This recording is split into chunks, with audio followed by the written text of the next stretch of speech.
哎呀，可以。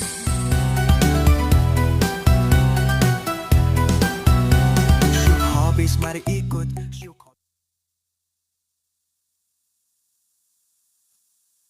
Video ini nampak macam lucu tapi sebenarnya ada isu besar di sebalik itu. Seekor monyet dilihat membiarkan dirinya ditepuk oleh pelancong sebagai balasan untuk mendapatkan makanan. Ini menunjukkan haiwan itu dah belajar satu tingkah laku baru, iaitu bergantung kepada manusia untuk makan. Masalahnya bila monyet dah biasa dengan manusia, dia akan hilang sifat liar semula jadi. Ini bahaya untuk jangka panjang sebab dia tak lagi cari makanan sendiri seperti biasa. Selain itu, makanan yang diberi oleh pelancong selalunya bukan makanan sesuai untuk haiwan liar dan boleh menjejaskan kesihatan mereka. Bila haiwan terlalu jinak, risiko konflik pun meningkat. Kalau tak dapat makanan, boleh jadi agresif. Kesimpulannya, benda ini bukan sekadar hiburan. Ia berkait dengan keseimbangan ekosistem dan cara kita berinteraksi dengan alam.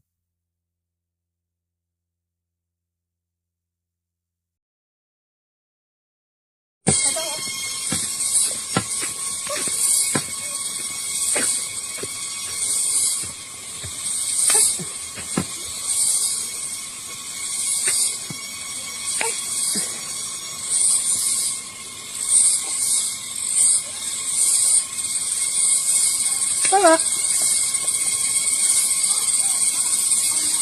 Tolak.低一点，低一点，低一点。喂它，给它吃，给它吃，快点。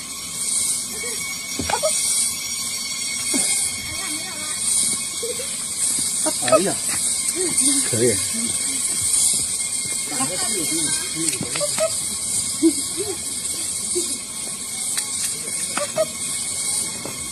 Syuk Hobbies gembira kongsi tiada takut. Syuk Hobbies suka kongsi sepanjang hari. Inilah Syuk Hobbies YouTube channel.